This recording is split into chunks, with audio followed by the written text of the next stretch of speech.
Hello friends. आज हम लोग देखेंगे फॉर लूप का सिंटैक्स और उसकी वर्किंग। ठीक है, तो सबसे पहले हम लोग देखते हैं फॉर लूप का सिंटैक्स। ठीक है, तो ये है सिंटैक्स। तो इसका सिंटैक्स कैसे होता है, सबसे पहले आप लिखेंगे कीवर्ड फॉर, ठीक है, फिर ब्रैकेट ओपन एंड फिर इसके अंदर होता है इनिशियलाइजेशन। ठीक है, और ये इनिशियलाइजेशन क्या होता है अभी हम लोग ये एग्जाम्पल लेंगे तो उसके थ्रू समझेंगे। ठीक है, फिर इसके अंदर होता है इनिशियलाइजेशन के बाद कंडीशन।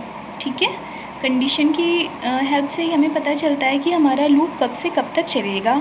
ठीक है, और उसके बाद हमारा होता है लूप में इटरेशन। इटरेशन में क्या होता है, जब हम लोग इनिशियलाइजेशन करते हैं तो हम लोग एक लूप वेरिएबल लेते हैं। ठीक है, और उस लूप वेरिएबल को हम लोग किसी एक वैल्यू से इनिशियलाइज़ कर देते हैं। और इटरेशन में क्या होता है कि उसी लूप वेरिएबल की वैल्यू बार बार चेंज होती है और उसकी अलग अलग वैल्यूज़ के लिए हमारा लूप बार बार चलता है। ठीक है, उसके बाद कर्ली ओपन ब्रेसेस और कुछ स्टेटमेंट्स हैं जो हमें बार बार लूप के अंदर चलाने हैं, तो यहाँ पे होते हैं वो स्टेटमेंट्स। ठीक है, और यहाँ पे कर्ली ब्रेसेस क्लोज। तो ये हो गया हमारा फॉर लूप का सिंटैक्स। ठीक है, और जावा लैंग्वेज और सी लैंग्वेज दोनों ही लैंग्वेजेस में हमारा फॉर लूप का यही सिंटैक्स काम आता है। मतलब हम लोग चाहे जावा लैंग्वेज का प्रोग्राम बनाए चाहे सी लैंग्वेज का, फॉर लूप अगर यूज़ करना है तो उसका सिंटैक्स सेम है। ठीक है, तो अब हम लोग देखते हैं एक एग्जाम्पल कि फॉर लूप की वर्किंग कैसे होती है। तो एक एग्जाम्पल कंसीडर करते हैं कि फर्स्ट 5 नेचुरल नंबर्स का सम एक प्रोग्राम के थ्रू हम लोग कैसे निकालते हैं। ठीक है, तो प्रोग्राम हमारा क्या है, सम ऑफ फर्स्ट 5 नेचुरल नंबर्स। ठीक है, तो जावा लैंग्वेज में देख लेते हैं कि ये प्रोग्राम कैसे बनेगा। तो सबसे पहले हम लोग बना लेते हैं क्लास। मान लेते हैं क्लास का नाम दे देते हैं हम लोग सम। ठीक है, और इस क्लास को हम लोग ओपन करते हैं और इसके अंदर हम लोग अपना मेन फंक्शन बनाते हैं। ठीक है, पब्लिक स्टैटिक वॉइड मेन। ठीक, और इसके अंदर होगा हमारा स्ट्रिंग आर्ग। आप इसको आर्ग या आर्ग्स कुछ भी नाम दे सकते हैं। और ये हो गया हमारा मेन फंक्शन ओपन। यहाँ पे सबसे पहले हम लोग इंटीजर टाइप की दो वैल्यूज़ आई और सम डिक्लेयर कर लेते हैं। ठीक है, और सम को इनिशियलाइज़ कर देते हैं 0। ठीक, उसके बाद हमारा यहाँ पे आता है फॉर लूप। अब यहाँ पे हम लोगों ने देखा था ऊपर कि यहाँ पे इनिशियलाइजेशन होता है लूप वेरिएबल का। तो यहाँ पे जो हम लोगों ने आई डिक्लेयर किया है इंटीजर टाइप का, इसे हम लूप वेरिएबल के रूप में यूज़ करेंगे। ठीक है, तो यहाँ पे हम लोग आई को इनिशियलाइज़ कर देते हैं 1 से। ठीक है, फिर अकॉर्डिंग टू सिंटैक्स यहाँ सेमीकोलन, फिर यहाँ पे कंडीशन। तो हमें फर्स्ट 5 नेचुरल नंबर्स का सम चाहिए, तो उसके लिए कंडीशन होगी i is less than is equals to 5। ठीक है, यानी जब तक आई की वैल्यू 5 के बराबर होगी या 5 से छोटी होगी तब तक हमारा ये लूप चलेगा। ठीक है, और यहाँ पे आई प्लस प्लस, यहाँ पे हम लोगों ने पोस्ट इंक्रीमेंट ऑपरेटर का यूज़ किया है। ये इटरेशन का प्लेस है, तो यहाँ पे पोस्ट इंक्रीमेंट ऑपरेटर का यूज़ करके हम लोग आई की वैल्यू बार बार चेंज करेंगे और अलग अलग वैल्यूज़ के लिए हमारा लूप चलेगा। तो इसके अंदर sum is equals to sum plus i. ठीक है, यहाँ पे फॉर लूप बंद। और जो हमारा सम जब पूरा का पूरा कैलकुलेट हो जाएगा तो हमारा प्रोग्राम इस कंट्रोल से बाहर आएगा, तो उसे हमें आउटपुट स्क्रीन पे प्रिंट भी करना पड़ेगा। तो उसके लिए system dot out dot print Elon.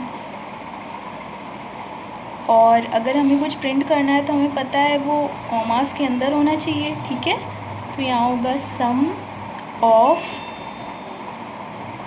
First 5 natural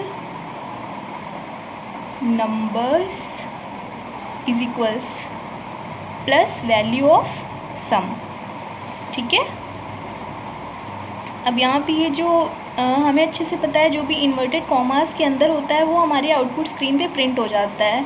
और जावा लैंग्वेज में जो ये प्लस है ये कन्कैटिनेशन ऑपरेटर है, तो इसकी हेल्प से इस पूरी लाइन के बगल में सम की वैल्यू भी प्रिंट होगी, जो सम की वैल्यू हमारे फॉर लूप की हेल्प से हम लोग कैलकुलेट करेंगे।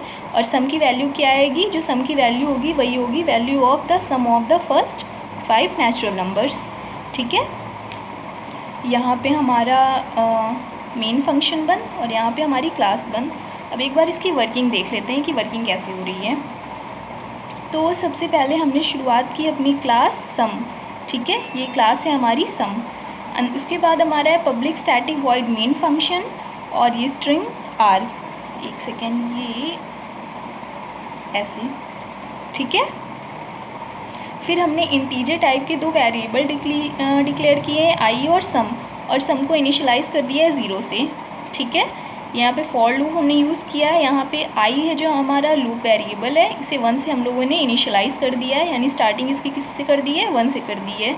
और हमको ये कंडीशन प्लेस पे हमने लिखा है i is less than equal to 5, यानी कि हमारा लूप तब तक चलेगा जब तक हमारी आई की वैल्यू छोटी होगी या बराबर होगी 5 के।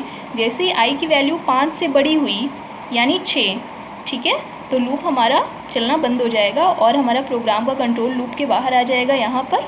और फिर यहाँ पे जो भी उसको मिलेगा ये प्रिंट करने के लिए प्रिंट कर देगा। ठीक है, तो इसकी वर्किंग देख लेते हैं। एक सेकेंड,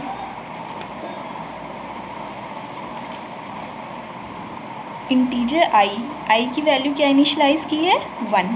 ठीक है, तो यहाँ पर हमारा i इज़ इक्वल टू क्या हो गया, 1। अब लूप के अंदर जाने के लिए हमें कंडीशन चेक करनी पड़ेगी। कंडीशन क्या है, i इज़ लेस देन और इक्वल टू 5। तो कंडीशन है i इज़ लेस देन और इक्वल टू 5 और i की स्टार्टिंग वैल्यू क्या है, 1। तो i की जगह 1 लिखा, लेस देन इक्वल टू 5। तो 1 हमारा छोटा या बराबर हो सकता है 5 के, तो हाँ 1 हमेशा 5 से छोटा होता है, तो कंडीशन हमारी क्या हो गई, ट्रू। जैसे ही हमारी ये कंडीशन ट्रू हुई तो हमारा कंट्रोल चला जाएगा लूप के अंदर। ठीक है, लूप के अंदर इसको क्या स्टेटमेंट मिला, sum is equal to sum plus i. जो लूप के अंदर से स्टेटमेंट मिला वो है sum is equals to sum plus i. Sum की वैल्यू हम लोगों ने इनिशियलाइज़ की है 0। ठीक है, तो सम की वैल्यू यहाँ पे हो गई, सम की जगह 0 प्लस आई की वैल्यू क्या है, 1। 0 प्लस 1 इज इक्वल टू 1, तो सम की नई वैल्यू हमारे पास क्या आ गई है, 1। ठीक है, यहाँ पर इसने सम की वैल्यू कैलकुलेट कर ली, 1 हो गई है। अब हमारा प्रोग्राम का कंट्रोल आया यहाँ पे। जैसे ये यहाँ पे आएगा ये तुरंत इटरेशन वाले पार्ट पे जाएगा, यानी कि इस पार्ट पर। और ये है आई प्लस प्लस, ये प्लस प्लस जो है ये है पोस्ट इंक्रीमेंट ऑपरेटर। इसको लगाने से ये होगा कि हमारी आई की वैल्यू जितनी भी होगी उसमें +1 हो जाएगा, यानी आई की वैल्यू 1 इंक्रीज़ हो जाएगी। तो यहाँ पे हमारी आई की वैल्यू थी 1, तो अब आई की वैल्यू 1 इंक्रीज़ होगी, यानी 1 में 1 प्लस किया तो क्या हो जाएगी नई वैल्यू, 2। ठीक है, अब हमें आई की वैल्यू मिल गई, इटरेशन पार्ट हो गया। अब फिर से हमारी कंडीशन चेक होगी। कंडीशन क्या है, आई इज़ लेस देन और इक्वल टू 5। ठीक है, तो i is less than equal to 5 ये कंडीशन है। आई की न्यू वैल्यू है हमारे पास 2। ठीक है, लेस देन इक्वल टू 5, तो हमें हमेशा पता है कि जो 2 होता है हमेशा 5 से छोटा होता है, यानी हमारी कंडीशन हो गई ट्रू। जैसे ही हमारी ये कंडीशन ट्रू हुई, ठीक है, वैसे ही हमारा प्रोग्राम का कंट्रोल चला जाएगा लूप के अंदर। लूप के अंदर इसे क्या स्टेटमेंट मिलेगा, sum is equal to sum plus i. ठीक है, sum is equal to sum plus i. तो यहाँ पर sum is equal to sum plus i. Sum की जो वैल्यू हम लोगों ने कैलकुलेट की थी पुरानी नई वाली, वो क्या है 1। पुरानी वैल्यू यूज़ नहीं होगी, हर बार नए इटरेशन में नई वैल्यू यूज़ होगी। तो सम की एकदम न्यूएस्ट वैल्यू है 1, तो यहाँ पे हो जाएगा 1 plus the newest value of आई, और आई की एकदम न्यू वैल्यू क्या है 2 plus 2। 1 plus 2 is equal to 3, तो सम की जो नई वैल्यू हो गई वो कितनी हो गई है हमारे पास 3, ठीक है। तो इसी तरह से ये हमारा लूप तब तक चलेगा जब तक कि i की वैल्यू 5 के इक्वल है। जैसे ही i की वैल्यू 5 के इक्वल ना हो के 5 से ज़्यादा हो जाएगी यानी कि 6, ये लूप हमारा चलना बंद हो जाएगा, यानी हमारी कंडीशन हो जाएगी फॉल्स। जैसे ही कंडीशन फॉल्स होगी कंट्रोल हमारा आ जाएगा लूप के बाहर। इसे फिर यहाँ पे मिलेगा ये स्टेटमेंट system.out.println, ठीक है, और सम ऑफ फर्स्ट 5 नेचुरल नंबर्स, ठीक है, प्लस वैल्यू ऑफ सम। तो आउटपुट स्क्रीन पर जो प्रिंट होके आएगा वो होगा sum of first 5 natural numbers, और उसके बगल में लिखी होगी सम की वो वैल्यू जो इस पूरे के पूरे लूप की हेल्प से हमने कैलकुलेट की है, ठीक है। और इसके बाद प्रोग्राम ख़त्म। तो ये थी हमारी फॉर लूप की वर्किंग। Thank you.